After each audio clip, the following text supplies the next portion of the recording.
What's up, everybody? Appreciate you tuning in. Got another edition of Passion and Precision with myself and Jory. And I mean, look, this is becoming a normal thing. We're back on our normal night of Friday. Um, we definitely have some NFL to get into, which I know for myself, I'm excited for it. We're both big NFL fans, so it's definitely something to be looking forward to each week. Us breaking down games and everything like that. But we even have a topic that's non-football related tonight, as we have another, I guess, social media beef for good old Shaq O'Neal that we'll get into because he just loves, he just loves doing this every once in a while, and it's somebody new. So it's not the Dwight Howard that he usually likes or JaVale McGee. This is somebody new. But before we even get into all of that, Jory, how are you doing tonight? I am great. I had a great day at work. The Ravens lost last night, and I football is back. Right. I mean, Anthony was going on already in here. Anthony, you finna get me on the roll today. I already know. I mean, Like, we're definitely going to talk about that one. I mean, look, it was a good game, but like I said, we'll get into that a little bit later. Yeah, it's good to hear that you are doing well. I mean, like I said, it's Friday, right before the weekend. Got a weekend of week one ahead of us. Another week of college football. A lot of sports going on. So we got fantasy football. Everybody who's into that, you'll be glued to your TV, checking games, making sure your players are doing well. But like I said, before we get into that, let's go ahead and start with our first topic. This man right here, Shaquille O'Neal, who is going at it with Rudy Gobert now from the Minnesota Timberwolves. And this is something that has a little bit of back and forth. I think like Shaq made a comment about how, nobody would be able to lock him up. Rudy Gobert kind of said he would lock him up, and whatever. It's kind of gone off on its own thing. But I'll let you go ahead with this one, Jory, as I know you have a lot to say about Shaq and his beef, so I'll let you roll with this one. he too damn old to be acting like this. Like I don't know what it is about Shaq. I'm Mm-hmm. like, you are too big and too old to antagonize people and then get all sensitive. Like y'all, like with Rudy, the whole thing with Rudy, like we know what Rudy Gobert is. Mm-hmm. We do not need you consistently picking on the man like you did with McGee and who else? I forgot. Dwight. Dwight. That was the main one, Dwight. Like what? You think you're a bully, and then you get all in your feelings and say when somebody mentions something that you don't like, but you think you're a bully to consistently nitpick and say whatever about people. Like, come on. Maybe it's Shaq is a March Pisces, so I get it. I get it. I'm not a March Pisces. I'm a February Pisces, but there's got to be some logical reasoning. And yes, I sound delusional, grasping at straws, trying to blame a zodiac sign. But for what? You are a Hall of Famer. You have multiple championships. Why do you need to be so salty and so sensitive? And why do you feel the need to consistently harass people and antagonize people and talk the way that you do about them? It's one way to say, oh, they stink.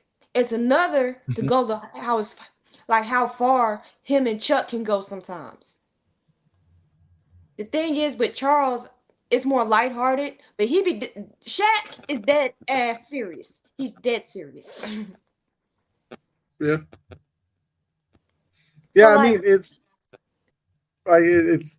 I was just gonna jump in here real quick. Like with Shaq and Barkley, I feel like what endears them to a lot of fans is their like honesty, their openness in terms of certain players. I do agree with you. Their deliveries come off different. Like Barkley, I think only because it is Barkley. Like a lot of people don't really take him seriously. You laugh at him a lot. Shaq, with certain players, it comes off as like bitterness, and then with other ones, I feel like it was. I think in his mind, he was trying to help them be better players. But with other like the JaVale McGee stuff, I get it. Like you had Shaq and a fool each week, and JaVale McGee does a lot of boneheaded stuff, so it was easy for him to constantly go at him. Like that, you could tell wasn't really bitter. That was just him trying to have fun with the segment. But the Dwight stuff, I thought, because I've had the same thought about Dwight Howard as well. Like if Dwight Howard cared more about his offense, he could have been a better player. And I thought that's the way Shaq was coming from. Now, some of the other ones, because I feel like there's other ones that I didn't name as well, but it's like some of these seem like bitter or Okay, just okay. people Good. who that's just easy to go at. Because Rudy Gobert is a guy that very easy for people to hate on. And I feel like Shaq's just jumping on it. Yeah, he likes to go for low hanging fruit. He's a bully. Like JaVale McGee. We all know he's a bonehead. Mm-hmm.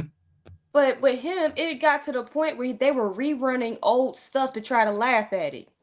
I understand why his mama went off. Because why? Yeah. Like, it it pains me because it doesn't really pain me, but to me, because I know what type of person, I can kind of tell what type of person Shaq is. He's sensitive. You know, he's sensitive about anything that you say about his game. He's sensitive. So I don't know why he's acting like this towards other players who have a right to be sensitive about how you're criticizing them. That's not criticism. It's bullying, it's nitpicking, and it's definitely a little bit bitterness. Mm-hmm. You're coming across as bitter old grandpa. Yeah.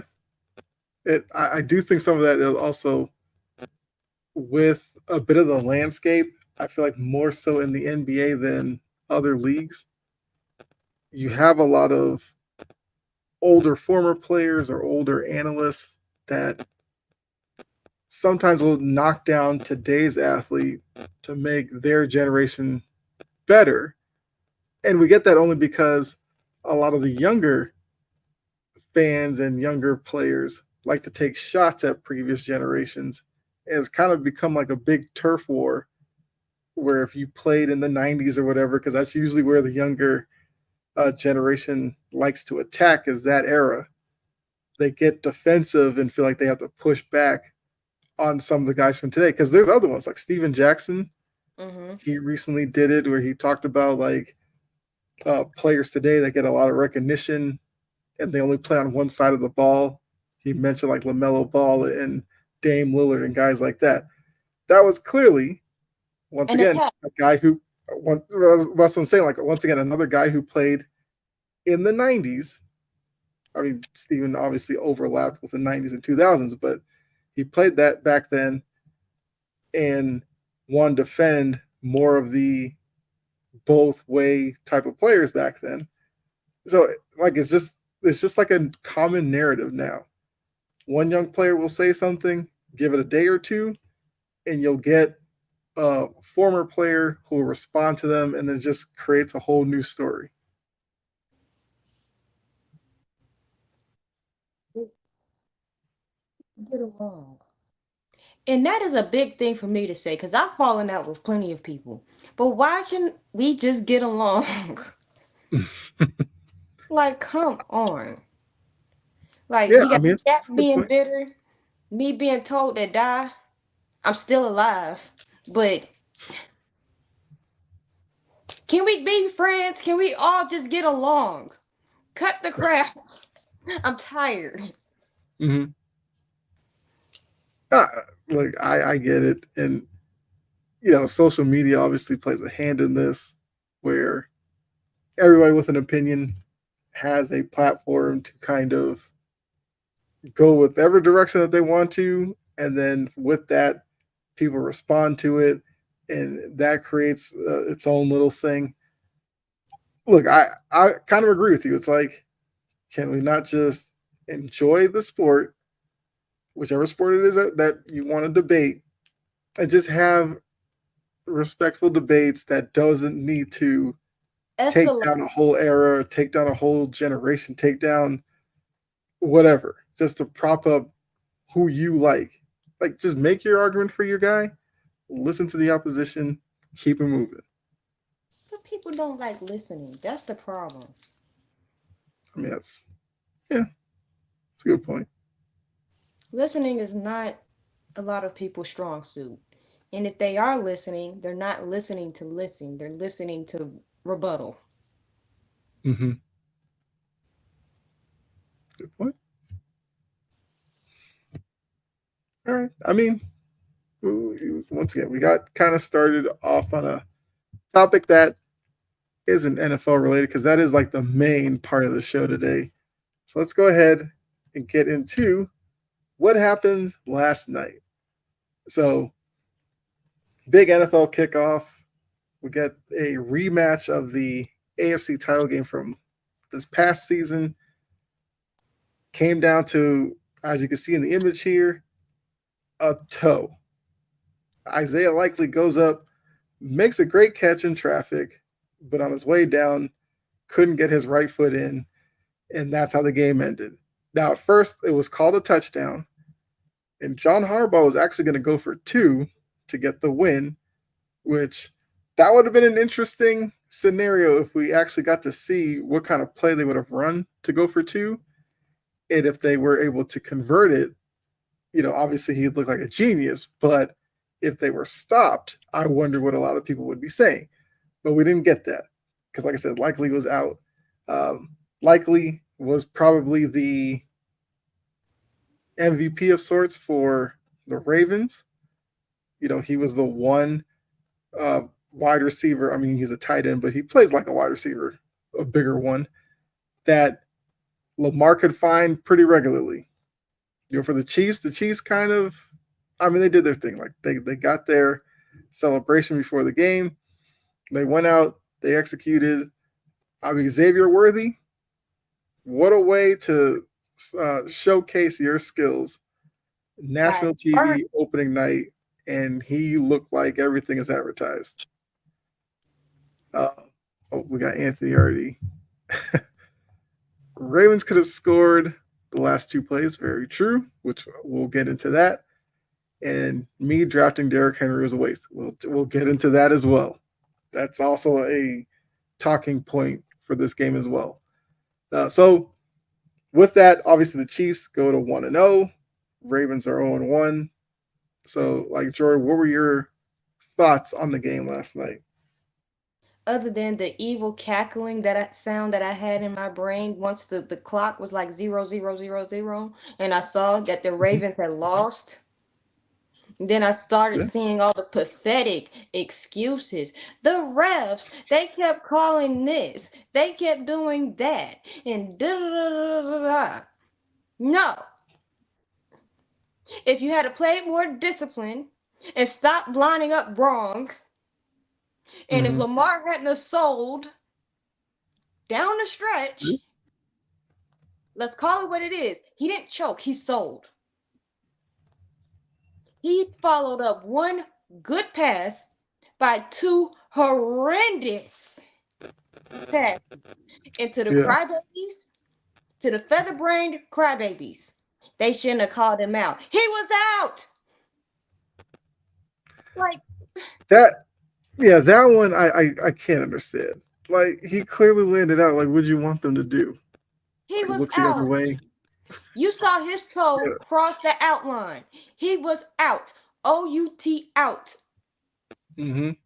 of bounds. Yep. So cut the crying. I'm tired of the excuses. And the fact of the matter that they start their excuses like this early on in week one, it lets me know we're in for a long season. Yeah. Because anytime you let me tailor this back to football because I'm finna go rant on Ravens fans because I don't like them. Um. Anyway, so back to what I saw. I saw exactly what I was concerned about seeing, especially with that secondary.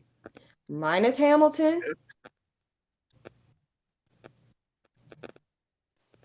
what happened?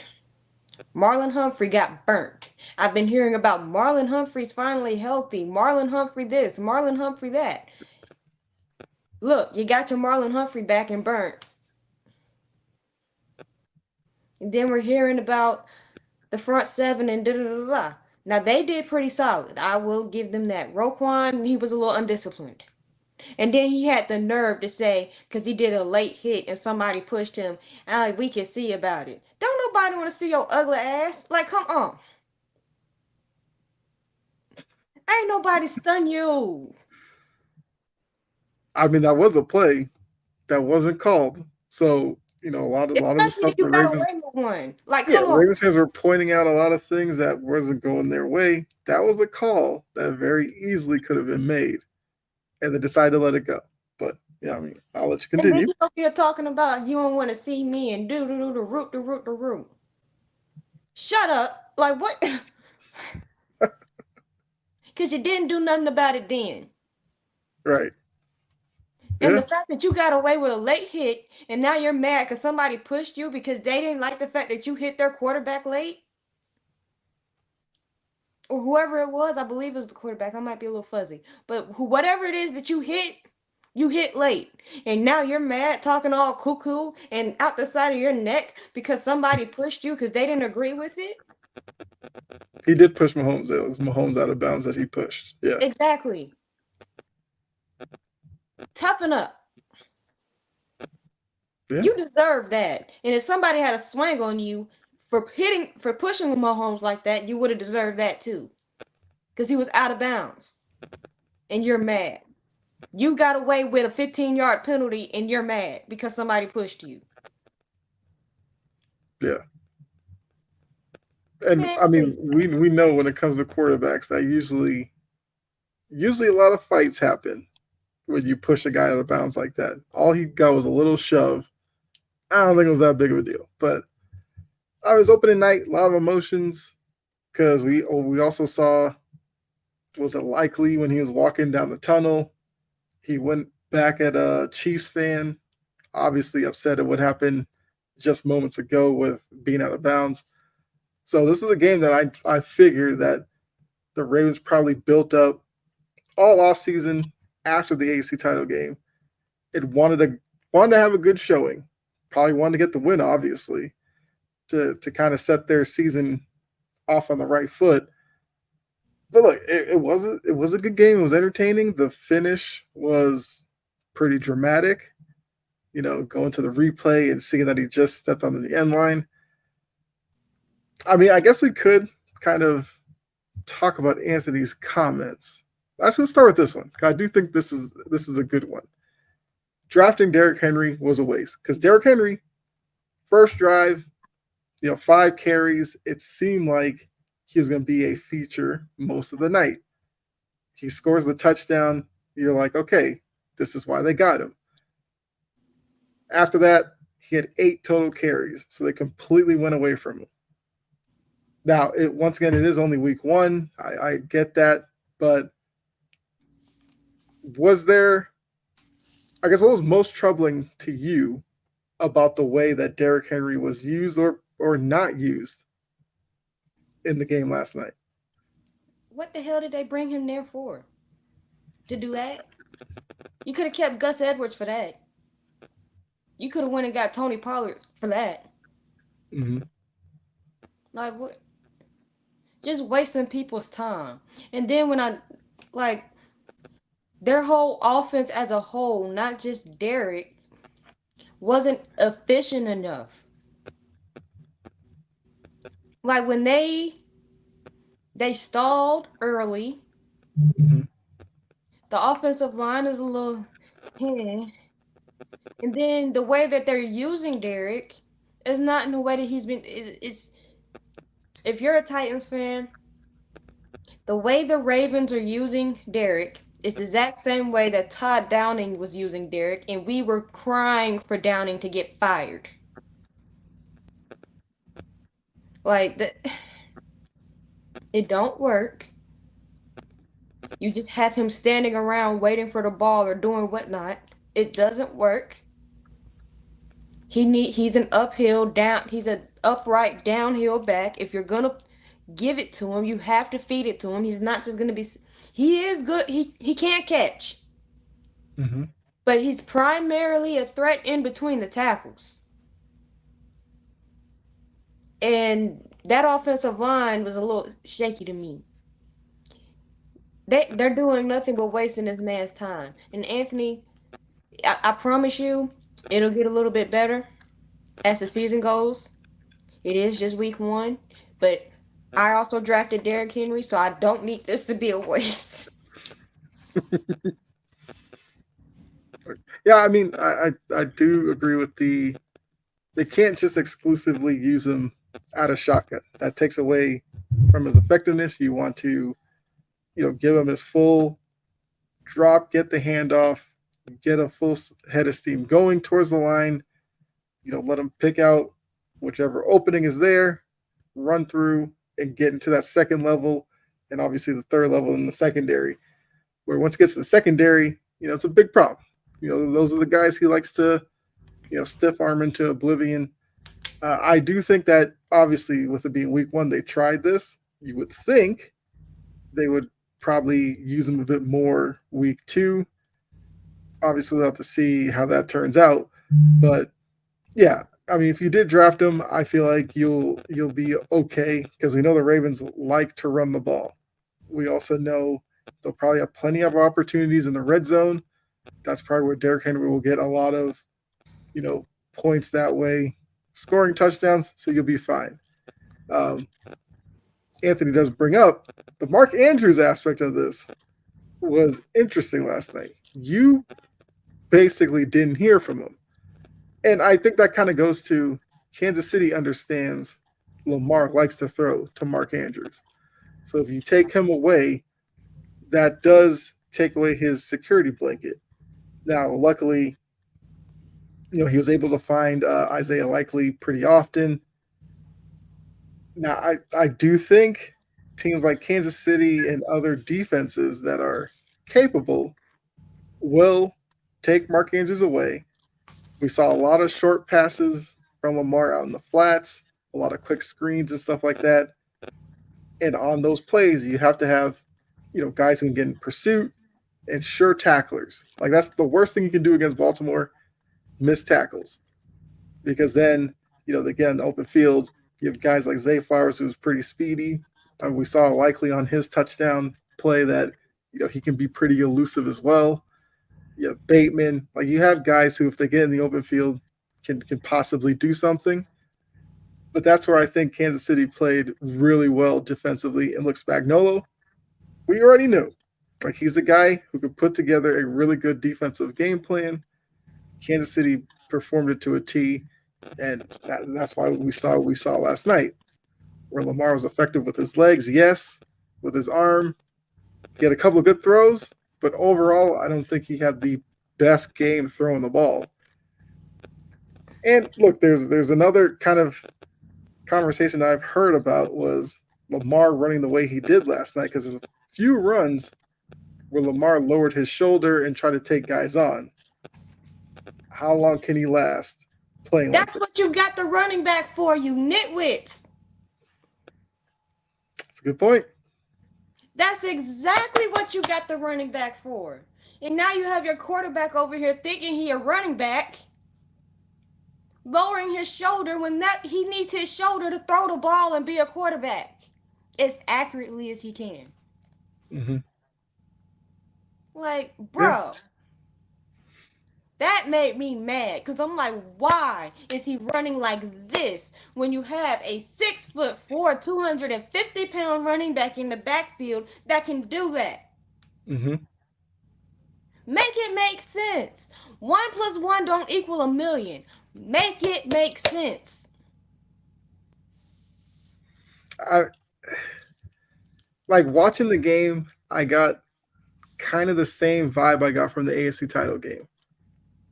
The game plan was to showcase Lamar, have Lamar be the star, have Lamar do it all. And I get that. Look, I understand. You know, a lot of people will call me like the resident Lamar hater. I think you kind of get that as well. Like people who tune in kind of understand where we are with Lamar. I think what people have to understand is when I'm critical of Lamar is not because I hate the guy. It's just that I know the glaring weakness in his game. And in my mind, it's like if he could ever fix that, he becomes kind of unstoppable. Whereas you saw it because Kansas City did much of what they did in the AFC title game. You know, they made sure to rush him, put a lot of pressure on him, make him dance around in the pocket. And once he started taking off, you hit him. You get the lead on him because Baltimore's not really built. Well, at least they haven't. They have shown against Kansas City they're not necessarily built to play from behind against them. Mm-mm. Because even late, Built to when they play had to score down. quickly, they couldn't even do that. They had to like go down the field very slowly, little bits of yards at a time. Baltimore's best case scenario is you get up a score or two. You can have Lamar with his design runs. You would think use Derrick Henry a lot, chew clock, get up out of there. Last night they weren't allowed to do that. So I figure Mark Andrews will be fine. You know, this was just a particular team that's shown past two times just knows how to defend against them. So if you did draft Mark Andrews, I would give it another few weeks. Now, if he has more performances like this, then you might get a little antsy. Even then, you probably just bench him, but I think he'll be okay. I mean, I drafted Zay Flowers, so he everything he caught was like at the line of scrimmage or a yard behind it. That's not what I drafted Zay Flowers. I wanted him getting downfield, but that didn't happen. Uh, And this some is the plays concept John was I'm going for looking it on for. fourth down. Like why? Because that Yeah, that that was fourth and weird too. who that almost set me back. Because I'm like, fourth down and 3, and you are all the way. You're not in Kansas City's red zone. You're in there. Wasn't he in his own red zone when he did that dumb crap? I think they were on their own 40. Okay, because I know Yeah, I think Kansas they were City took around midfield. score. Yeah. They turned around and got a field goal. Yes. Like John, it's week 1, game 1. We don't need to do the fourth down and 3 foolishness, especially if we're inside our own 40. And when coaches get mad, it is not going to be Coach Harbaugh or Harbaugh. It's going to be John. When you make me mad, because I look, that was the most stupidest thing I've seen in a minute. And John Harbaugh's done a lot of stupid stuff as a head coach of the Baltimore Ravens. Some Ravens fans would not like to admit that, but it's true. Like fourth down and 3 inside your own 40. Patrick Mahomes is the last quarterback you want to just give 40 yards to get to your end zone. With Patrick Mahomes, you at least want to make him drive 80 to 90, Mm-hmm. not 40. Like, that's just dumb. And then, granted, your defense held him to 3. You get the ball back. Did they do something with that? I forget it. But then they turn around and then when Kansas City gets the ball back, they score again. Baltimore does something else stupid. I remember that sequence. I just can't think about it at the top of my head. I But think one how part they of the got to sequence that was one because one part was Tucker missed a field goal, which made me I mad mean, too because I drafted Tucker and I reached and drafted him. he's usually automatic. Him with that miss was a bit rare, but I mean, for as great as he's been over the course of his career, missing one in Kansas City, you can let it slide. Like John Harbaugh, it's at the point this year where if they do it remotely what they did last year, he's gonna. I look. Look, a lot of people are gonna look at him a little different, and they should have been looking at him a little different. Hmm. Because for the most part, what is the reason why the Ravens don't do well in the playoffs? Lack of adjustments, Yeah, stubbornness, and it is undisciplined play. You either coach that or you condone it. And as far as undisciplined, the Ravens definitely got that one. They had about 7 or 8 penalties for 60 something yards. They might have had more. Like it's well, I mean and the Ronnie Stanley stuff, constantly lining up wrong. illegally. That all the Ravens fans are like complaining about. Once you get called for it once, it has to You be in the should back of your mind. learn. Get Once called for it twice. Now it's like, are you just purposely not paying attention? And then every time after that, I was sitting there like, can somebody on the sideline like let him know? I know Harbaugh yelled out to the ref, was like, tell him to move up. Hey, bruh, why don't you yell out and tell him to move up? I get that the ref will tell like the wide receiver sometimes, like, where you're they over are the on the line or line. something. That's an interior lineman. Like, call him over between plays and or something like that. I don't know. Like, I'm not going to put that on the ref that he kept lining up off the line like that. That's on him. He should know better. Yeah, cause I'm like, every time they got an illegal formation, I'm like, how many times is it gonna take for you to get a damn flag for the exact same thing before you learn? Move up, Yeah, I, scoot I up. didn't understand it. I did not understand it at all. And the You had undisciplined the late play, hits and whatnot. that's what I was about to say. The AFC title game was all about Baltimore like trying to bully Patrick Mahomes because a lot of those late hits were on him. Then last night we saw a couple late hits on him, and I get it. Like, this is kind of like for Baltimore, they look at Kansas City as like that final boss that they need to get by in order to make it to where they want to get to. I understand that, but you're not going to beat them giving them free plays and all that. That's the last thing you're going to do and beat a Kansas City, especially in January once you get to the playoffs in Kansas City. That's not going to happen. I mean, not even on the road because Kansas City did beat them in Baltimore. I feel like some people forget like that game was in Baltimore and Baltimore played the way that they did. So when I watch Kansas City now, it reminds me of when New England was going through their thing because there'd always be certain teams would go up against New England and all of a sudden play differently than they normally do and kind of have a lot of these mental mistakes and end up losing the games consistently to them. I think teams are starting to do that with Kansas City, and Baltimore is one of them. Good. Keep doing it. Hey, I mean, look, a lot of Baltimore fans feel like this is a matchup that we'll see once again in the playoffs.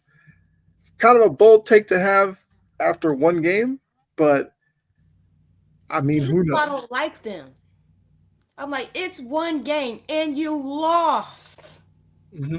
Despite having many plethora of opportunities to win the game, you lost. Oh, the Eagles look like they stink again. We'll we'll go back to that later. Um, they're acting Yeah, we'll like talk about that later. yeah. We'll talk about that later.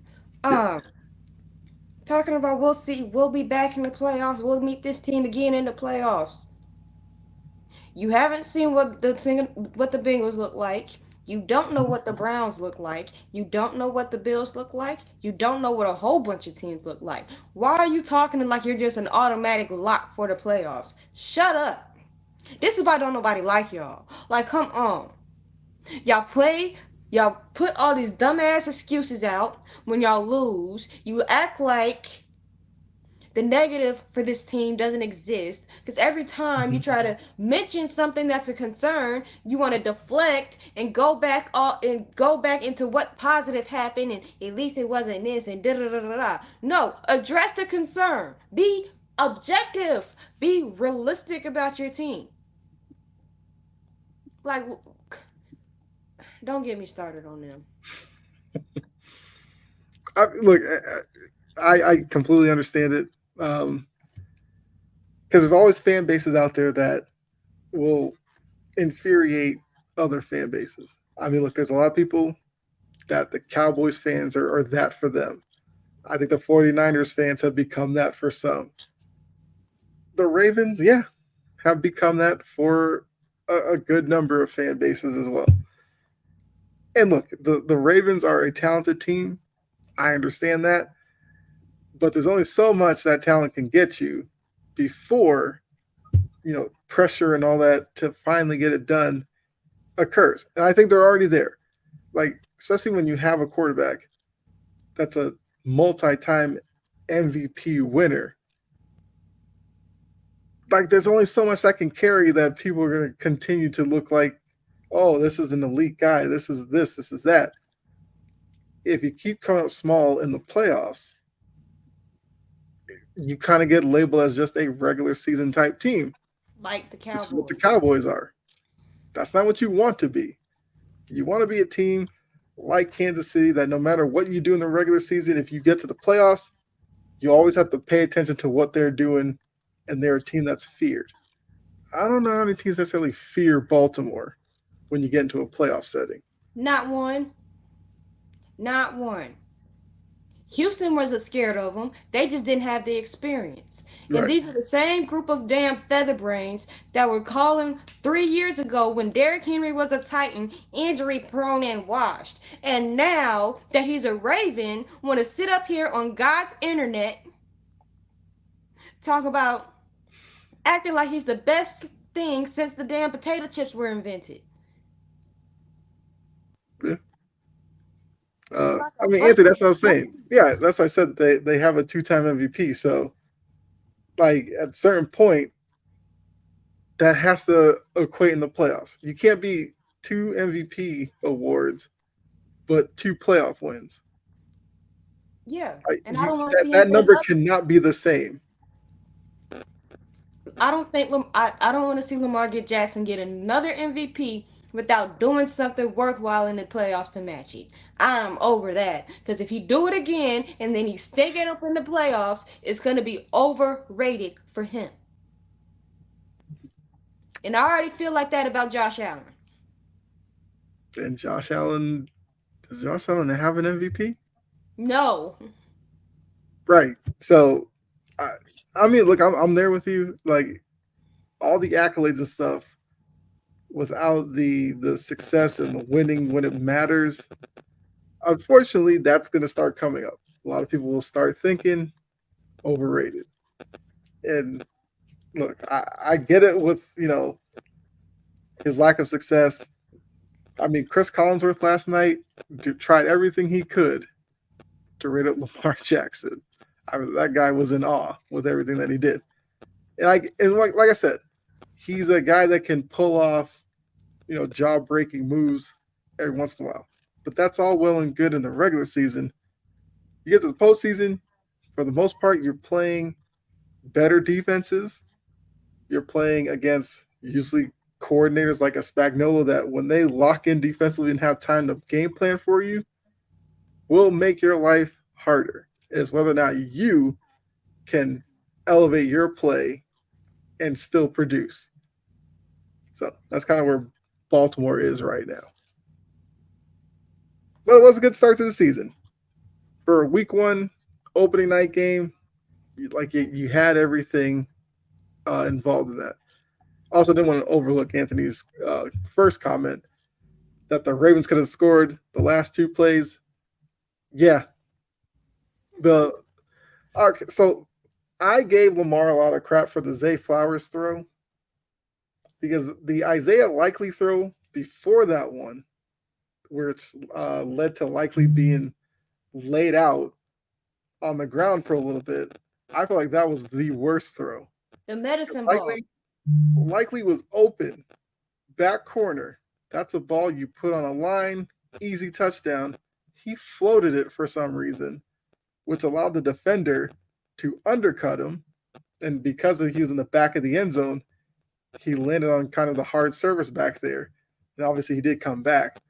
But I thought that play was terrible. The Zay Flowers one, Zay Flowers is running on the back line, finds an opening in the defense. I mean, if you want to say he should have stopped and allowed Lamar to hit him, he kind of kept drifting along the end line and Lamar threw it behind him or whatever. Whatever. The likely one is the one he should have hit. So I definitely agree with you on that one, Anthony. I mean, I guess anything you want to add about this one before we move on? I don't like the Ravens. I hate the Ravens, and I'm glad that they lost that game. And John Harbaugh is an overrated head coach. And let's see. That's it. Okay. So the game that also Anthony was alluding to about the Eagles not looking so great. It's 6 months of Packers. Yeah. Which I mean, look, you've given up 2 field goals. That's nothing too bad. I know there's been a lot of controversy behind this game in Brazil because of the whole green thing. They're playing at a soccer field. First game in South America. A part of the world that very soccer driven. So is there even an opportunity to grow football down there? I feel like that's a question some people have raised. So the field conditions, the security issues, the infrastructure within Sao Paulo, Brazil, where hotels aren't necessarily near the stadium and all this kind of stuff. I think a lot of people are asking why. This is I believe it's the Eagles home game. So obviously, if you're an Eagles fan, you miss a home game. So that's another reason for contention amongst fans. But even with that, they're playing. It's happening. Got to get past it. So looking at all the circumstances, do you understand why the NFL went and played this game here? And second part is, do you think they should have even have traveled to Brazil? No and no. Okay. Like, they didn't think this through. It is clear they didn't think this through. Like, how do you not know, like, the whole green thing? Mm-hmm.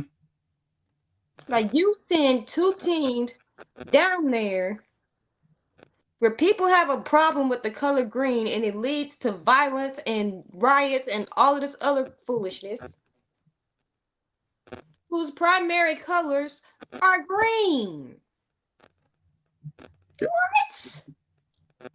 And then it's at a soccer field. That's that because there's no football fields. There's no American football fields in South America like that. You're not going to find them like that. You're going to find majority soccer fields because it's a soccer country.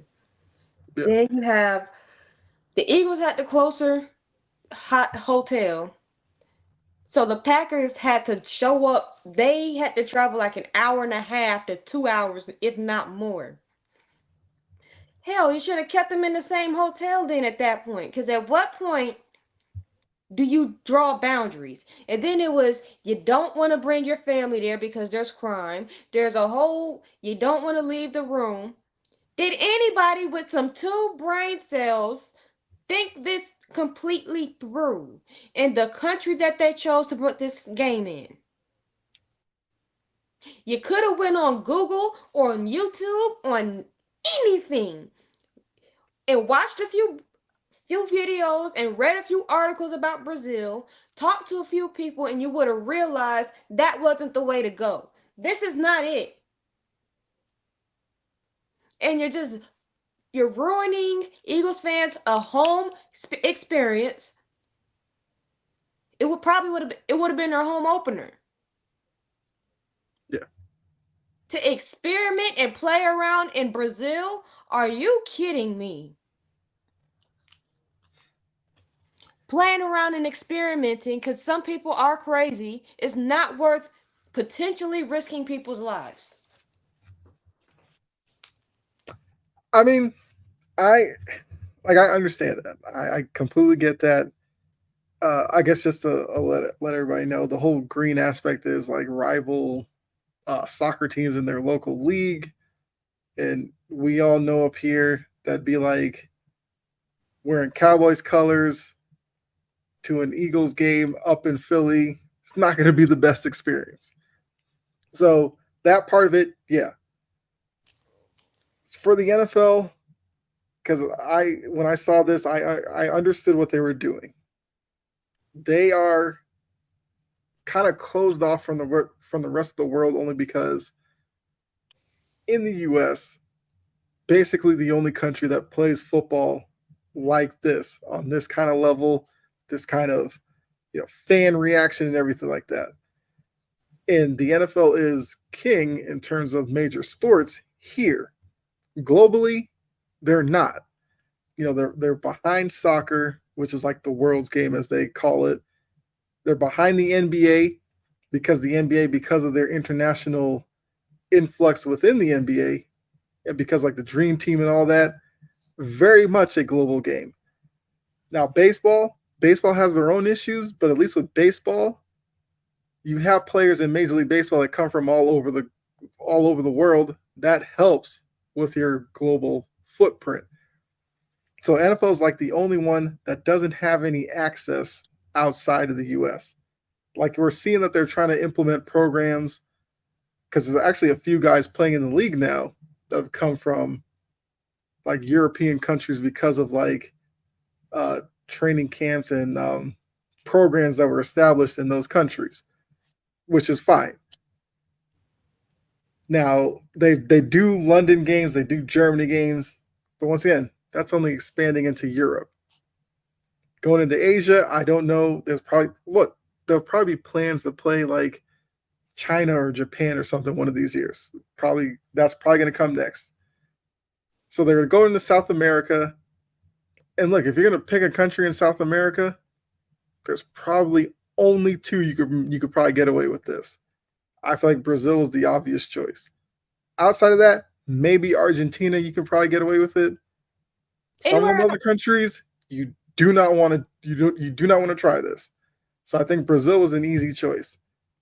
Now, if you want to argue like Sao Paulo or Rio de Janeiro, one of those should have been the better.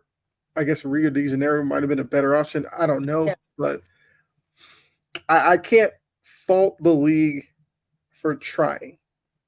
Now, could they have done maybe more research? Or maybe this is on the felt the cracks about the whole green part of it. Fine. But like I said, I can't kill them for trying. Because like I said, it's just going to continue. We'll probably get a game in Australia one of these years. I could see that happening. Maybe you'll get one in Africa. Like, it's going to happen. They're going to keep trying to find ways to expand it out. And the best way they can is showcase their talent down there, and people can be like, oh, so that's Jalen Hurts. Oh, Jordan Love. Cool. Maybe I'll buy a jersey. Maybe I'll pay attention to them. And maybe I might become a football fan. So I can't fault them for it, but it's not going to go off without a hitch. I think I've already seen like people talking about the field conditions aren't the greatest. I can also point to back in the day, not that long ago, the Oakland Raiders were playing on a baseball field. So you So really let's not can't. act like everybody in America is treating their field the proper way and A Got class the type Giants and the facilities. Jets who got that Yeah, trash ass field in New York, New right. Jersey. And we have guys tearing up their knee year after year in New York. They won't do a thing about it. So the soccer service in Brazil, to me, is what it is. Part of the experiment.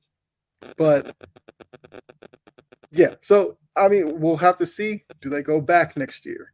If they go back next year, or in 2 years or something, The does players Brazil ain't get even gonna there? go this year. They not going back next year.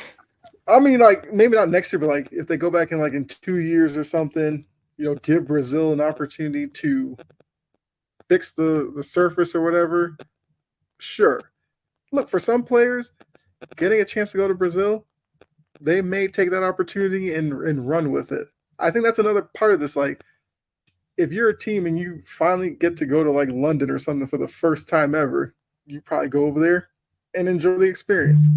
Some of these guys may come back from Brazil with some interesting stories about what they, experienced down there. I don't know.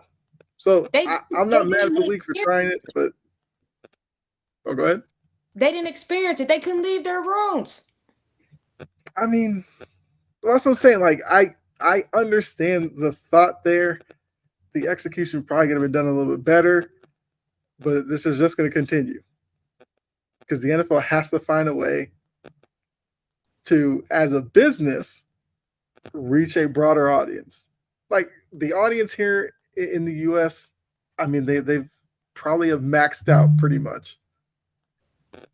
You got to grow it somehow. I mean, didn't they do games like they did Mexico City? Like I said, London and Germany. There'll probably be other countries in Europe that they try. This is just the way it is right now. Now, I will say, I don't need them going full blown with it and like, oh, we're going to set up a division in England. That I don't need because that just seems like a unnecessary headache. That is a Sending headache. Because teams. how would you even plan? I mean, you'd have to do it like logistically. If you send a team, okay. So if you have like an England division, any team that goes over there has to spend like at least 3 weeks just playing the teams back to back to back. Now, how you circumvent all that around the rest of everybody's schedule, I don't know, but they pay people to do that. Send the Not my problem. Jags. Send the I mean, Jaguars. the Jags are popular over there. They're over there every year. Problem is, if you send the Jags over there, you're gonna have to send probably at least another team with them to create some kind of natural rivalry over there. So Send the Colts. that'd be the only hold. I mean, I wouldn't mind if they like just went ahead and like brought back NFL Europe or something. Like, just go ahead and do that. You got XFL, we got UFL now. If you reestablish NFL Europe, sure, I'm here for it. But all right, looks like it's still 6-0. Although the Eagles are in the red zone, so they could possibly get going here. Let's keep going. Mm-hmm.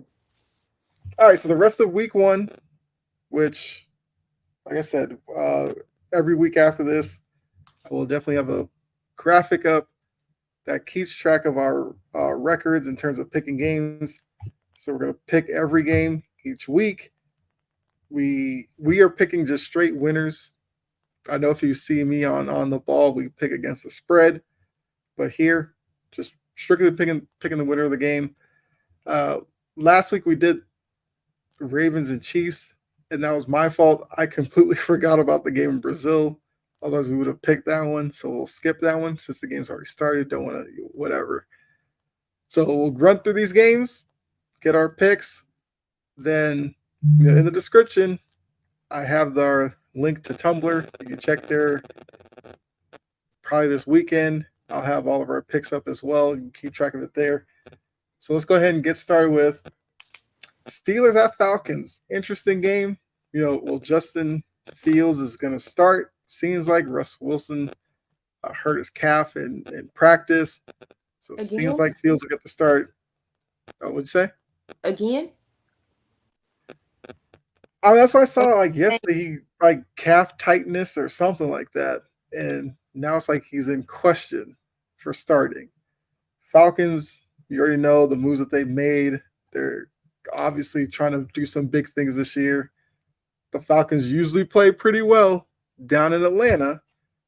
So, Jory, how do you see this one going? Who do you think wins this game? The Can Mike Falcons. Tomlin get that team to travel and knock off, like I said, normally a team that plays well at home? Who do you think wins it? The Falcons. Okay. And it's just because I like what they have at quarterback better than whatever that situation is in Pittsburgh. And I like their offensive line a little bit better. A lot better actually. Mm-hmm. And their defensive line will be something to watch though. I do think that. But I Okay. they have more weapons too, so I'm like from what I've seen. So I'm like Falcons. Okay. I will agree with you. I like the Falcons as well. Uh, I just think that with the whole home aspect of it, I think they have so many weapons offensively between Bijan Robinson in the backfield. Hopefully, Kyle Pitts is actually unleashed and can actually do something this year. Um, I think with their defense, that was pretty good last year. I just think that if it is Fields, they'll make it a tough day on him. So I'll take the Falcons as well. Next up, Cardinals traveling up to Buffalo to face Josh Allen. Be first opportunity to see Josh Allen without Stephon Diggs. For the Cardinals, it'll be the first chance to see Marvin Harrison Jr. and what kind of connection he has with Kyler Murray. So who do you have winning this one? The Bills. I think their defense is a lot, even though their defense is a little wrecked right now, it's a little bit better than what the Cardinals have. Mm-hmm. Um, they have a better quarterback. I don't know what to think about Kyler Murray. I felt the same thing. I'm not sure what to expect from him this year. I think in one of my leagues I did draft him. I think only because I don't know. Maybe he has a really good year, but I agree with you there. So taking that in consideration, and I know Marvin Harrison Jr. is going to be special, Mm-hmm. but yeah, no, not against the Bills. Okay. I agree. I will go with the Bills in this one. I I think for me, like I do have the Bills struggling a bit this year and missing the playoffs. I only think that's because I think it might take a couple of weeks before Josh Allen gets kind of into a groove with kind of this new look offense. I do want to see, do they use James Cook a little bit more in the running game, kind of bring some balance to it. I think against a Cardinals team that, like I said, a lot of questions about them or a lot of unknown about them. I'll take the Bills as well in this one. All right, next up, this is a game very close to you. Your Titans are going to the Windy City to face the Bears. It'll be your first opportunity to see, Will Levis' second year with some new toys on offense. How does that help him look? And for the Bears, first time to see Caleb Williams with his new team in Chicago. So how do you see this one going? Titans, of course, because I will say Caleb Williams has had his moments during Mm-hmm. the preseason. Levis has actual season experience. Yeah. And I know they have DJ Moore and Keenan Allen. Yeah. But I have a DeAndre Hopkins and a Calvin Ridley. Is, is Hopkins hurt? But I got people behind him. No, yeah, I wasn't saying like it was like a reason not to pick him, but I was trying to remember if I He's saw that. questionable. He tore his Okay. MCL in camp. So he's a little questionable. Um Yeah, you have Ridley and Boyd, so I mean, Ridley, Boyd, Burks, if he can act right. mm-hmm. Um I know the Bears made some moves in the secondary. So did I. Yeah. And I like my defensive line a lot better than what they got going on in Chicago. And I like my offensive line a lot better than what they got going on in Chicago. I mean, So yeah, yeah, Chicago has a good defense. I feel like a lot of that is linebacker and secondary. yeah. So I agree with you there. I'm taking the Titans as well. I do think actually this is a game that the Titans I believe are underdogs in, and it's one of like the three or four underdogs I think could win this week. I do think the Titans because of experience, especially with Will Levis second year, he should be better than Caleb Williams with his first start. I think I saw a stat that it's been 9 years since a number one overall rookie quarterback won week one. I mean, the last one was David Carr. So it's not necessarily on Caleb Williams' side to win week one. I do have the Bears as the playoff team, but I'll take the Titans here, week one. All right, so now this is a game for me. My Patriots are going to Cincinnati to face the Bengals. Will be Brissett starting for the Patriots, not Drake May. His time will come later on this year. A lot of questions on the Patriots offensive line. Gerard Mayo is the coach. Van Pelt is the OC. You have a new defensive coordinator since Gerard Mayo's kind of moved up to the head coach. Um, for Cincinnati, is Chase going to play as he returned to practice, I think Thursday or Friday, and still has his contract thing. Although I think he said today he feels like a extension is in the cards for him. And Higgins, Friday, he left practice with a I think hamstring. I think with him. So now some questions about can he play or how effective will he be? I know the Patriots are the biggest underdog this week. So how do you have this game going? And then I really have to think about this one because it's like Cincinnati also has this tendency to start slow. Good point. So, because I'm like, anytime that you get Cincinnati, you would kind of want it in the early stages of the season before they get going. Mm-hmm. Um, so I wouldn't be surprised if they look sloppy, especially with Jamar Chase missing time. That being said, they just have too much talent. They have a better roster. So I will pick the Bengals. Okay. Yeah, I mean, I'm there with you. I'm taking the Bengals as well.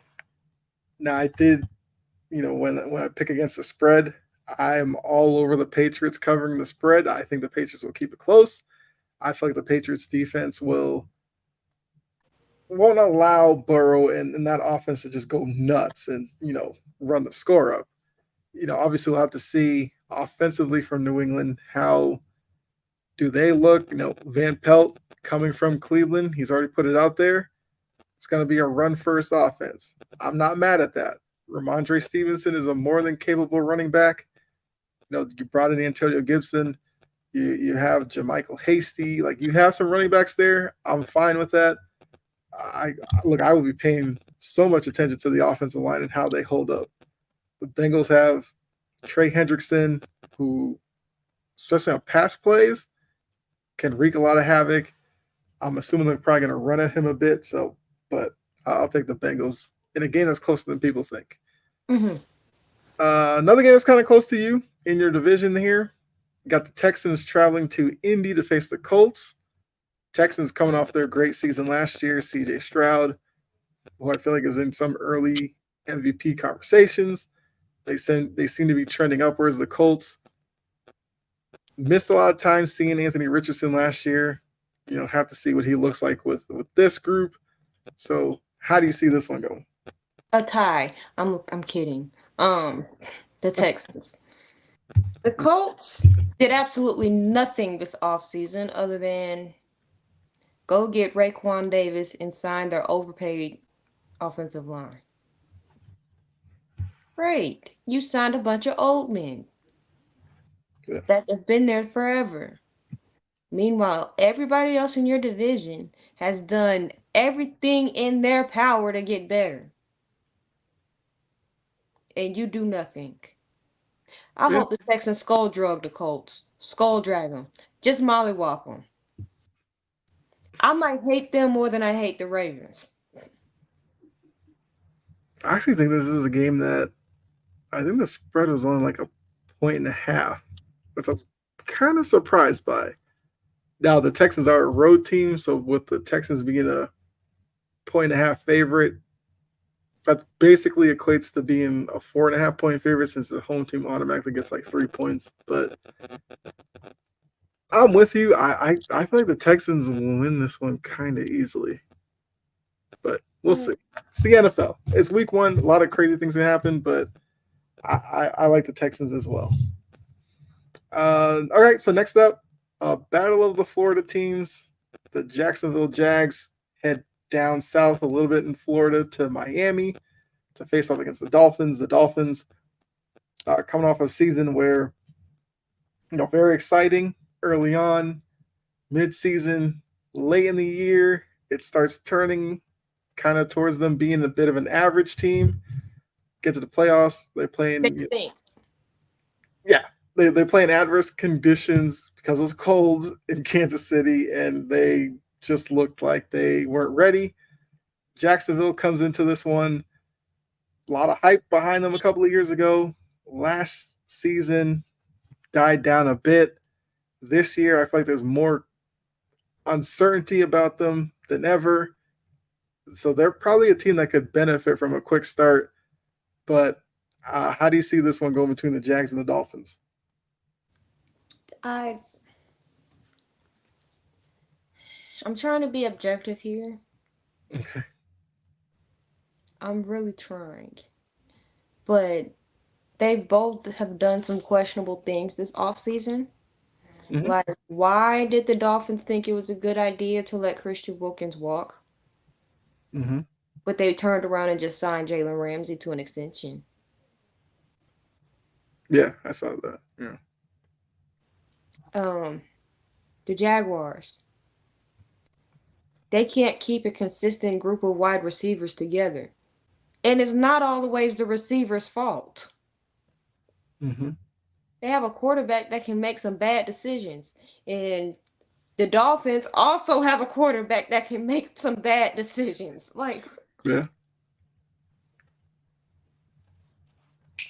um, something is telling me the Dolphins. Okay. I agree with you. I have the Dolphins in this one. I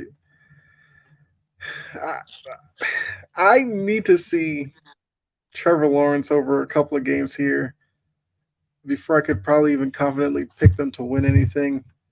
I Mm-mm. know he's a Even talented quarterback. I just had a big issue with his decision making at the end of last season. A lot of fumbles, a lot of interceptions.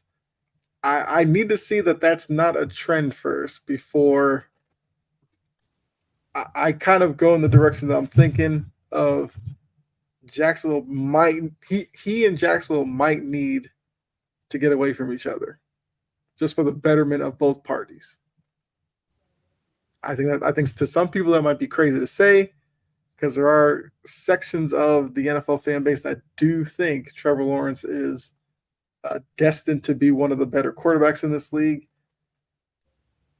He has some proving to do for me. if he was destined to be so great, why he ain't do it yet? Well, I mean, we've heard some of the uh, explanation for his shortcomings. It's Urban Meyer. It's defense wasn't good. It's the O line. It's not having a number one wide receiver. So it's It's everybody a else's lot fault of. but his. I think to some, yes. Like I feel like to some people he hasn't been put in the best situation. Which, eh, like if you could make a playoff appearance, the situation can't be that bad. So And win a playoff game. Now, granted, The I mean, a lot of opposing that was team was Brandon coached Staley. by Brandon Staley. Yeah, It's probably the only reason why you won hmm that playoff game. yeah. Because I mean, he was having one of the worst first halves I had seen in a while in a playoff game. And then the Chargers went and had one of the worst second halves I've seen Yeah, him in it. yeah, I'm like, what is this? yeah. I mean, that's pretty much how that game went. I was pretty entertaining, but yeah, crazy. No, I was Uh, screaming at my TV, run the ball. yeah, yeah, that yes, that could have definitely helped. All right, so we both have Dolphins. Um, all right, next up, NFC South game here. Carolina Panthers heading down to New Orleans, face the Saints. Panthers, second year Bryce Young. Hopefully, some development. Hopefully, the pieces around him are a bit better. Hopefully, there's some sort of upgrade there. Saints, it's just the Saints, right? It's a team that's still trying to dig themselves out of the Sean Payton hole. It seems like they're just trying to get by until they can kind of clean out their cap and start it over. Mm-hmm. But they're in a division that I don't think either of these teams should really be in contention for. But hey, somebody's got to win this game unless it ends in a tie. But not going to predict that necessarily. So how do you see this one going? I think this If one's this going to be game interesting. ends in a tie, is gonna be this one. Um, I'm gonna pick the Saints, but I am Okay. gonna have them on upset alert. Okay. I can see Something in that. my spirit is telling me they're on upset watch because I think the Panthers have something to prove because they're trash. And they've been hearing about how trash they are. And this is a group of young players. Mm-hmm. If you have a new head coach, you've gotten Yep. some decent draft picks, you've already blown it all up. So I'm like, they could, and teams that are in rebuild modes, they're still very competitive. Yeah. They're gonna put some people on upset watch. I feel like the Saints are gonna be on upset watch. Okay. Um. But I'll pick them to win the game. Right. I got you.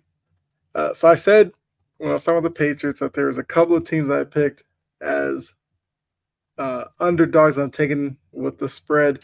The Panthers are one of them, and I'm actually going to take the Panthers to win this one. I just feel like if I look at both teams, I feel like there's a reason to be optimistic with Carolina, even with the owner being who he is, new coach that's kind of unproven. Well, I mean, he is unproven, but he was kind of a bit of an unknown. I think that the way last season went, there's really not a lot of reasons to be optimistic. But I'm expecting Bryce Young to look better year two. I'm expecting the coaching to be better for him in year two. So I think the Panthers go down to New Orleans and beat the Saints here week one. I mean, it's not a game that I feel like either you or I are really confident in picking, but I'll take the Panthers in this one because, like you said, you can see the Saints on upset watch. I'm gonna put them on upset watch and have the Panthers beat them. All right, let's keep it moving here. We got the Vikings and the Giants. Another one of those games that's kind of weird when you look at it. The Vikings starting Sam Darnold. The only thing people know about Sam Darnold is he was run out of New York after he was seeing ghosts on the field against the Patriots. But they have Justin Jefferson. They have Jordan Addison. They have weapons. They bring in Aaron Jones as their new running back. The Giants have a really good defense and an offense they'll be on the field. That's all you can say about them. They do have Malik Neighbors, so I think will be exciting to watch. Who's going to get him the ball? So it's questions on both sides. How do you see this one going? Who wins this one? Can I pick a tie? I mean, there are a couple of games on week one schedule that if they ended in tie, you'd be like, yeah, that makes a lot of sense. Because I hate the Giants, we're picking the Vikings. And because Giants have Malik Neighbors and a bag of chips, yeah, the Vikings. Okay. All right. So I am agreeing with you. I got the Vikings in this one. I just think I feel like Sam Darnold looked good in the preseason. Then again, it's hard to look bad if you have Justin Jefferson and those guys. So I feel like was it Kevin O'Connell, the coach there? I feel like there's going to be a lot of featuring Aaron Jones. Put Sam Darnold in safe situations where you're throwing to Jefferson, you're throwing to Addison, nothing too risky, and you're fine. Only thing's going to be, like I said, the Giants defense is really good. So as long as Darnold doesn't get careless with the ball, I think the Vikings could win kind of an ugly type of low scoring game, only because I don't trust Sam Darnold to really, be effective for multiple drives and lead them on like touchdown drives and everything like that. Like I could see this one being like like a 15-10 type of game, like something weird like that. But I think the Vikings win this one over the Giants. And I want to see what Daniel Jones looks like. Because, yeah, that guy needs a big year more Waste than my time anybody. and watch that. I will not. I mean, I wouldn't either. It's just fascinating to me kind of where his career started when you didn't necessarily know a lot about him to where it is now where he's getting paid kind of well, even though he's not that great. And it's like New York backed themselves into a corner. So that's the only like fascinating thing about them. But we move along. AFC West, we got the Raiders heading to LA, face the Chargers. We got was it Antonio Pierce? Yes. I almost said Antonio Freeman, but that was like the wide receiver from Green Bay back in the day. So Antonio Pierce leading a Raiders team. Questions at the quarterback position, I guess. You got Minshew starting. No Josh Jacobs. The wide receiver group, you have Devontae Adams. Then what? The Chargers, it's the new regime with Jim Harbaugh. You got Justin Herbert. Questions about their wide receiver group. So, yeah, this is going to be an interesting one. Last year the Raiders hung like 70 on them, which was the reason why Brandon Staley, was fired eventually. So you can thank the Raiders for that. Derwin James came out the other day and said, "Oh, this is what we wanted because they embarrassed us and all this kind of stuff." So who wins this one? It's going to be a home game for the Raiders, basically, because the Chargers don't have a home environment. First of all, they embarrassed us. Derwin, you had a time and a place and a was he injured last year? No, I don't think so. They embarrassed us. Y'all couldn't stop nothing. And y'all quit. Y'all embarrassed yourselves. That being said, Chargers. Yeah, I'm there with you. I got the Chargers. I think the Harbaugh. Oh, go ahead. I'd rather have Justin Herbert and questions at wide receiver than Minshew / O'Connell and questions at wide receiver. Yes. Yeah, it basically does come down to that. I just think the Harbaugh influence will be seen here, and yeah, give me the Chargers. Although I think Antonio Pierce has done a great job with the Raiders.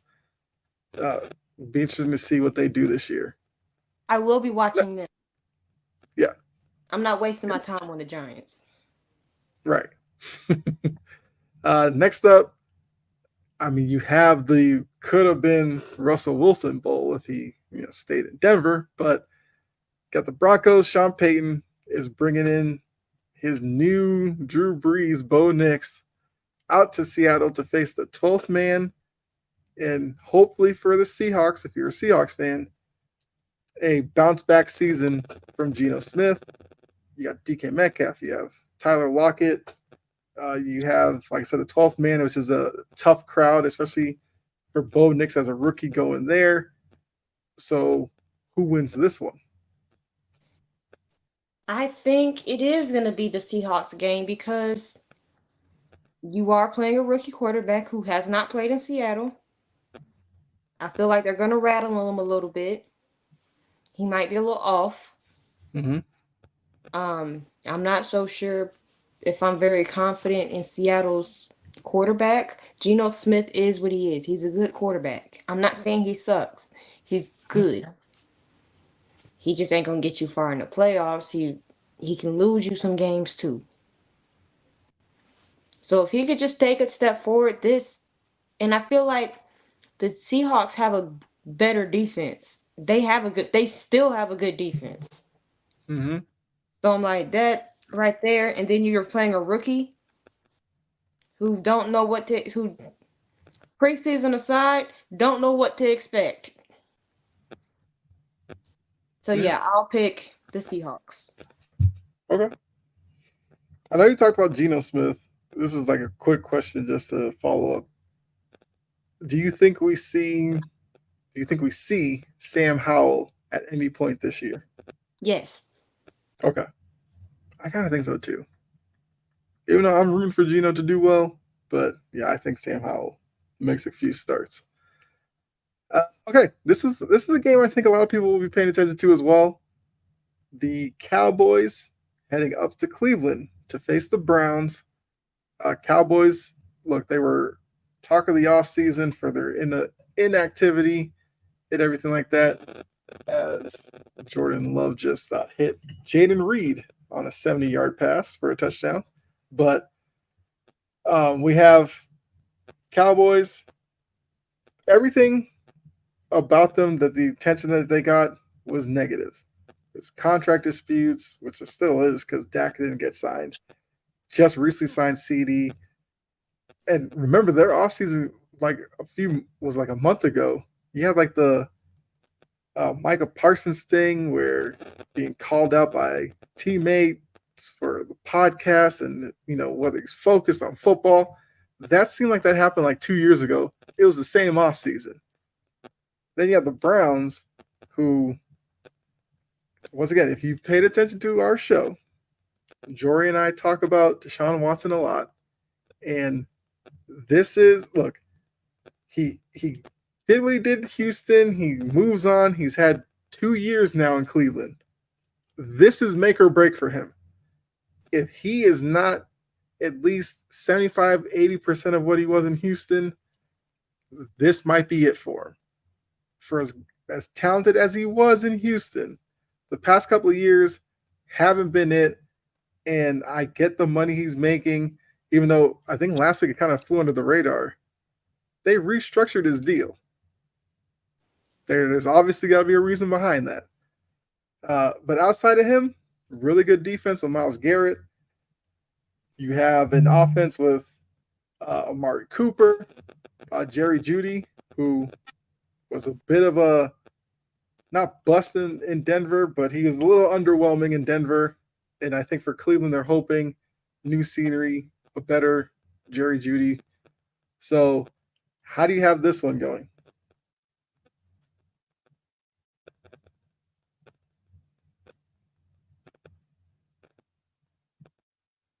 Oh, well, I'll go root.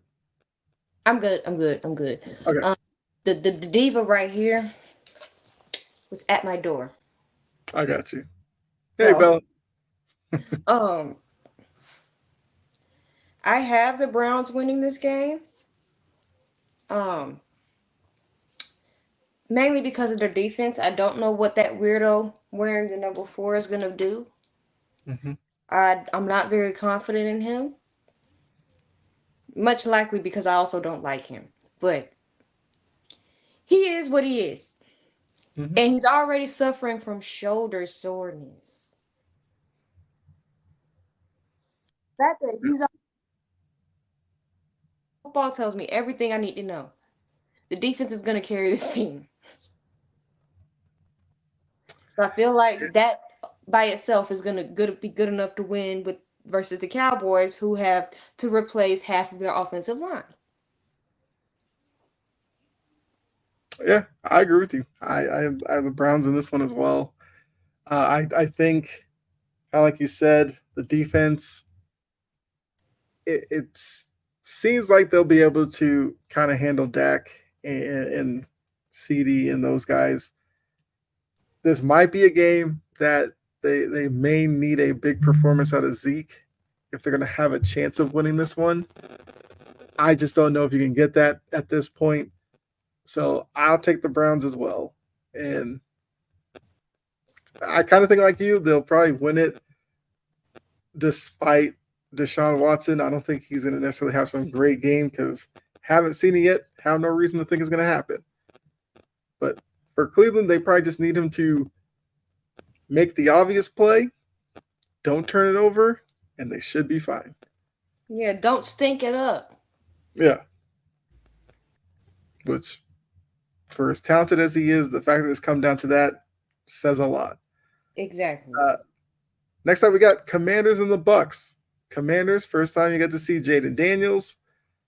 Um, was Dan Quinn, new head coach. Going to Tampa, you got Baker Mayfield, you got Mike Evans, you got Todd Bowles. So a team that's, I feel like they're a bit older, but with that, you have the team that made the playoffs last year, won a playoff game, coming back. So how do you see this one? Can Jaden Daniels maybe be the one rookie quarterback to get a win this week, or will the Bucks experience win out? Mm-hmm. This is a picky. Mm-hmm. This is the one time I might let myself pick against my mind and my heart because that's saying the Buccaneers, but something is telling me the Commanders. Okay, I'm not mad at that. Commanders have some pieces to work with. They They do. definitely do. And they still have a good, solid defensive line. I Yeah, know they traded away Sweat, but they still have Deron Payne and Jonathan Allen. yeah, I feel like they're going to cause some trouble with Baker. yeah. And I could very well see that happening. I do think Washington will be intriguing this year because of Jaden Daniels. You got Terry McLaurin, who, you know, he's a pretty good contributor and produces pretty well each year. I'll go with the Bucks in this one. I think partly because first game on the road, Jaden Daniels might struggle a bit with the speed of the game, the environment there. But I think he probably gets going maybe in the second half. I just think Baker will be steady. We know Baker's going to play with a lot of emotion, which works for him at times, and at other times is his worst enemy. But I'll take the Bucks in this one. But I think the Commanders will have a good showing. Mm-hmm. All right. All right, got two left. So we got Sunday Night Football. Rams Lions repeat of that NFC playoff game that came down to some controversy over a pass interference that wasn't called. The Lions, with all the emotions of last year, every playoff game, you were seeing the crowd in that city just rally behind the team. For the Rams, some people think the Rams could be a Super Bowl type of team this year. A lot of people buying into McVay and Matthew Stafford and those guys. Like I said, the Lions bringing back Campbell, Goff, Jameson Williams, who you figure will be better this year, being healthier. Amon-Ra St. Brown, who a lot of people say is a top 5 wide receiver in the league, who maybe is a bit underrated because he doesn't Mm-hmm. get talked about a lot. Because So he's how do you see this one? Right, I because he's feel in like Detroit. I feel like The Rams. I'm lying. I feel like the Lions are gonna win this game. Okay. One, Jameson Williams, last year he was coming off of an ACL injury. Yep. This will mean 2 seasons off of an ACL. He's gonna be fine. He can flat out fly too. So I'm not really worried about the Lions because they've also drafted well and they've made some sneaky good moves. Okay. I'm I once again I'm taking the Lions as well. I think the Lions uh, bounce off of what they did last year, achieve a bit more this year. I feel like that Detroit crowd's gonna be nuts because obviously it's the Stafford Bowl again, so they'll be rowdy, you know, going at Stafford and the Rams because of the playoff game last year as well. I'm sure they heard some of the Rams fans that weren't happy about how it turned out. So I think it's gonna be a great atmosphere, especially on a Sunday night.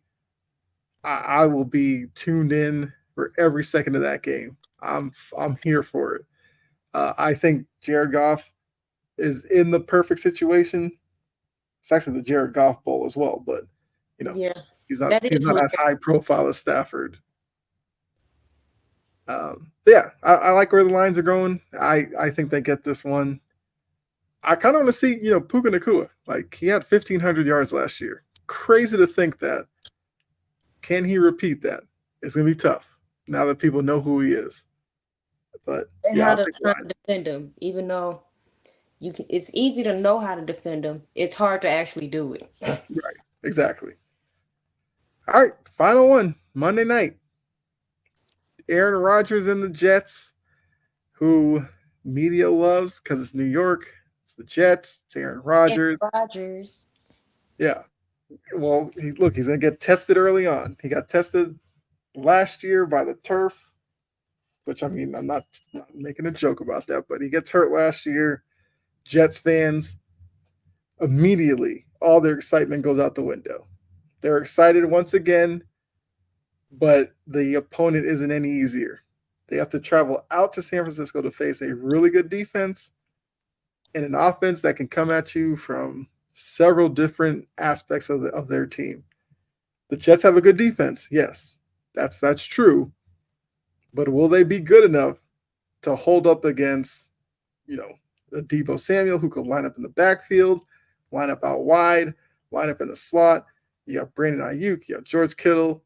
Like there's a lot of things they could do. You got Brock Purdy, who this could be a Brock Purdy MVP season. Who knows? So how do you see this one playing out? Do the Jets get the win and then a lot of momentum, or do the Niners get the win at home? I feel like the Niners are going to get the win at home. I mean, it might be a slug out, Mm-hmm. but I want them to send the Jets packing back to Mr. Rogers' neighborhood. Bye. I have the Niners winning as well. I just feel like the Niners are too good. I think the And now I we think know that look they I have Trent. yeah yes that's a very good point. Without Trent, might have I made might me have think a put the bit more Jets. about the Jets, but with Trent, it was kind of a clear cut 49er pick for me. And even bringing back Ayuk, like if they didn't have Ayuk, you might go with the Jets, but Don't bring up his name because he done did too much damage this offseason. didn't he have the press conference where he basically admitted that he made it harder than he needed to be to re-sign? Like, why would Like, you admit that? like, bro, I don't get some of these people. They're just odd. characters. Yeah, that's basically what it was.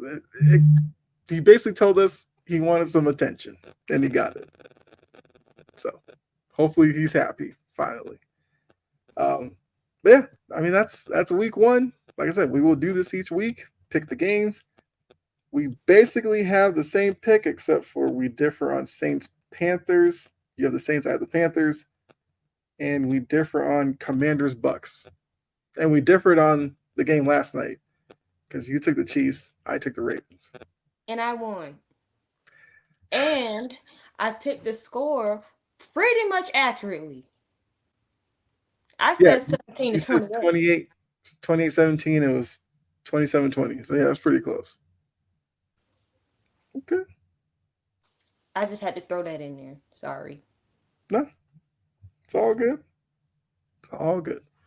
Um, Because a part of me knew that Ravens would do Ravens things, and so it'll come down to the fourth quarter, and I don't know what happened to the Ravens in the fourth quarter of stuff, mhm.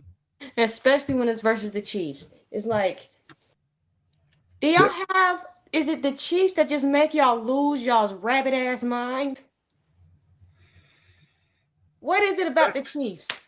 that's what it seems like. They see the Chiefs and they feel like they need to prove something, and that's definitely something that they'll have to get by mentally. It won't happen Also, until they beat them. right. Yeah. But probably in the playoff setting is where it needs to happen. I guess just to update everybody, closing in on the end of the first half, it's Green Bay 19, Eagles 14. So, I mean, you tuned in. I'm sure some of you are probably going back and forth between the game and us. That's fine. But, we'll give you the second half to watch free of paying attention to us. So, like I said, description, I have our Tumblr page, which right here, Passion and Precision. You go there, follow us, because we give you some extra content. I will put up both Jory and myself. Our picks for week one will go up on there. You can see it. You can let us know who you think will, I don't know, do better. I mean, basically the same picks except for three games. Sorry. So I don't know. Who knows? That could be the difference between one of us going above 500 this week and one going below 500. We don't know. I mean, who knows? Maybe Jory might pick them all right since she got the first night right. Who knows? Um, but yeah, it's gonna be something that we'll track all year to see who picks games better. We also have some articles up there and more to come. So make sure you go there and show some support. All right. So before we get out of here, I mean, Jory, you got anything you want to add? Anyway, um, don't mind the Chihuahua. She's That's all doing right. because ever since she woke up from her nap, she's been moving in and out my room, up and down my lap. Um, you must want to pick a game too, I mean, huh? look, there's a guy on like TikTok and YouTube who has their dog pick games. He's pretty popular. You know what? I just might do that because she a bill and she need to start bringing in some money. So, um, I mean, you might as well try to see. Why not? um, that's not what I had to say though. Tune in to Jory Sports Stories. I have an audio episode out on like Spotify, Apple Music, wherever you find your podcast. I'm trying to get it in video form, but the video is made. It just technical difficulties. Right. So I'm It gonna try happens. to have that out. And Saturday, y'all will definitely get a double upload. I'll be talking AFC and I'll be talking NFC. I got to get it out because the season really do kick off Right. Sunday, even Yeah. though we're already in season. Yeah. I guess for me, yes, the other stuff I do on here, obviously tune into that. Uh, my channel will be a bit more active now that we are into NFL season as well. I will be trying to do some Patriots stuff because yes, that is my team. I know it's going to be a tough season, but hey, might create some fun content out of it. Uh, yeah, so make sure you check out, uh, like the video, of course, because we are here every week. Hopefully, you find us entertaining. I feel like we put on a good product for you. Also, follow or subscribe Integrity Sports Network, depending on the platform you're watching on, for the other great shows and the great people that are on here. So it was a lot of fun. Another episode in the book, Passion and Precision. You can enjoy the second half of the game. I know I will. It's a close game right now. I kind of want to see who can pull it out in the end. But make sure you come back next week. Oh, I feel like the Packers are going to win this game. And I'm not picking that just because they're winning now. mm-hmm. No. I, Jordan Love, man. Hey, he's a guy I've said could be a MVP as well. I think one of these young quarterbacks will do it. I think my official pick was C.J. Stroud, but I did mention I could see Jordan Love. But yeah. So make sure you come back every Friday to check us out. We'll be back next week with some more NFL talk. We'll be getting into week 2. Obviously, by then we'll know a bit more about these teams and everything and how they are playing and everything like that. So you might have a better idea about them for our picks. But what's going on, Mo? See you dropping in. So yeah, make sure you check out the description, Tumblr page. Our picks will be up there in a little bit. That we can see how we pick them and check us out. Follow us there. So until next week, for myself and Jory, enjoy the rest of your weekend. We'll see you next week. We are out of here. Bye.